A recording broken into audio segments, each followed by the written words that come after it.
A kú déédé àsìkò yìí, kókó inú ìwé ìròyìn la mú wá fún yín láti inú àwọn ìwé ìròyìn ilẹ̀ Nàìjíríà. Orúkọ tèmi ni Ọmágbémisọ́lá Ọmọlọ́rọ̀mádẹ. Ẹgbẹ́ alágbàtà epo Independent Petroleum Marketers Association of Nigeria (IPMAN) ti rọ ọmọ orílẹ̀-èdè Nàìjíríà kí wọ́n sá fún ríra epo pẹ̀lú ìjayà (panic buying) nítorí ànító àti àníṣẹ́kù epo wà lórílẹ̀-èdè. Akọ̀wé ẹgbẹ́ IPMAN Ukadike Chinedu ni ó sọ eléyìí lánàá ní ìlú Àbújá. Ó gbóríyìn fún iléeṣẹ́ Dangote lórí bí ó ti ṣe àdínkù owó epo bẹtiró sí N899.50 jálá kan, wípé èyí yóò ṣe àdínkù owó ọkọ̀ lásìkò ayẹyẹ Kérésì àti ọdún tuntun. Chinedu ṣàlàyé wípé èyí jẹ́ àǹfààní tí ìjọba àpapọ̀ pèsè fún olúkúlùkù láti ta epo ní iye tí ó bá wù ú. Deregulation tí yóò sì ṣe ọmọ orílẹ̀-èdè láǹfààní pẹ̀lú iléeṣẹ́ ìfọpo Dangote àti ti ìjọba tó wà lọ́nà.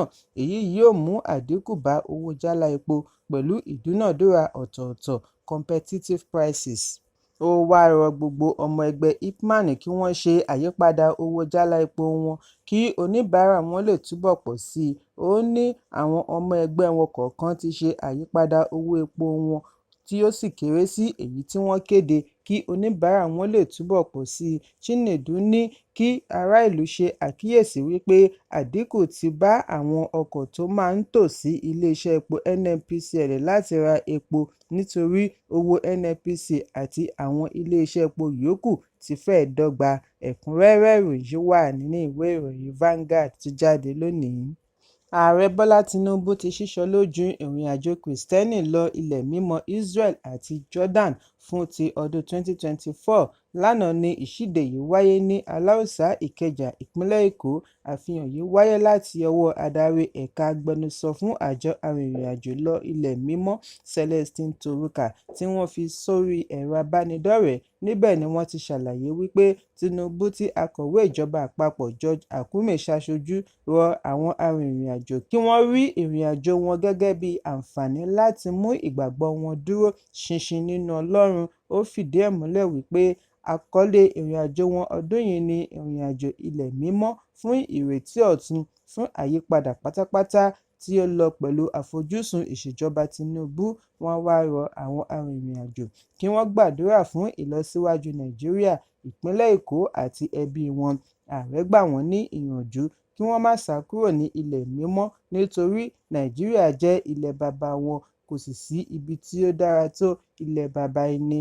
Ẹ̀kúnrẹ́rẹ́ ìròyìn wà nínú ìwé ìròyìn Punch tó jáde lónìí. Mínísítà fún ìròyìn àti ìdánilẹ́kọ̀ọ́ Mohammed Idris ni wọ́n ti gbóríyìn fún ìgbìyànjú rẹ̀ lórí àbójútó ìròyìn ọ̀rọ̀ ará ìlú lórílẹ̀-èdè. Alága àná fún àjọ Nigerian Institute of Public Relations (NIPR) ẹ̀ka ìpínlẹ̀ Kaduna, Stephen Achi ni ó ṣe àfihàn yìí nínú àtẹ̀jáde bí ó ti gbóríyìn fún mínísítà lórí ìfilọ́lẹ̀ 5-point agenda tí ó ṣe láti fi mú kí ará ìlú ní ìgboyà nínú rẹ̀ nídìí ìṣèjọba nípasẹ̀ ìròyìn tó múnádóko. Wọ́n ní kò sí àní-àní wípé Mohammed Idris ni alábàáṣiṣẹ́pọ̀ ààrẹ tí iṣẹ́ rẹ̀ hàn gbangba jù bí a bá ń sọ nípa iṣẹ́ rẹ̀ nílẹ̀ yìí àti lókè òkun. Ẹ̀kúnrẹ́rẹ́ ìròyìn wà nínú ìwé ìròyìn The Nation tó jáde lónìí. Ẹgbẹ́ àwọn dókítà Association of Resident Doctors (ARD) ẹ̀ka ìlú Àbújá ti rọ mínísítà agbègbè ilé ìjọba Nyesom Wike kí ó bá ìbéèrè wọn pàdé tàbí kí ó kojú títílẹ̀kùn ilé ìwòsàn pa lẹ́yìn ọjọ́ 14. Ààrẹ ẹgbẹ́ dókítà George Mbang ni ó fi ìkìlọ̀ yìí ránṣẹ́ lónìí ọjọ́ Ajé níbi ìpàdé pẹ̀lú àwọn akọ̀ròyìn tí ó wáyé ní Wuse District Hospital, Àbújá. Bí wọ́n ti gbóríyìn fún mínísítà lórí ìdàgbàsókè ọ̀rọ̀ ilé kíkọ́ ní ìlú Àbújá ni Mbang tẹnumọ́ pàtàkì láti gbájúmọ́ ìgbáyégbádùn àwọn dókítà tí wọ́n ń gbèrò àti fi iṣẹ́ sílẹ̀ látàrí ìṣòro ọrọ̀ ajé orílẹ̀-èdè. Wọ́n ní kí mínísítà gbájúmọ́ ìdàgbàsókè ọmọnìyàn gẹ́gẹ́ bí ó ti ń gbájúmọ́ ẹ̀ka ìdàgbàsókè ilé kíkọ́. Ẹ̀kúnrẹ́rẹ́ ìròyìn wà ní ìwé ìròyìn Daily Post tó jáde lónìí. Lánàá ni ààrẹ aṣẹ̀ṣẹ̀yàn orílẹ̀-èdè United States Donald Trump jẹ́jẹ̀ẹ́ láti fòpin sí ìwà àyípadà ẹ̀yà ara tí ó ṣe àpèjúwe rẹ̀ ní transgender lunacy lọ́gán tí ó bá ti gbàjọba. Trump ṣàlàyé wípé òun yóò bu ọwọ́ lu àṣẹ láti fòpin sí child sexual mutilation tí yóò sì fòpin sí transgender láàrin ilé-iṣẹ́ ológun, iléèwé alákọ̀ọ́bẹ̀rẹ̀ àti gíga. Ààrẹ aṣẹ̀ṣẹ̀yàn sọ èyí níbi ayẹyẹ kan fún àwọn ọ̀dọ́ conservative ní Phoenix, Arizona.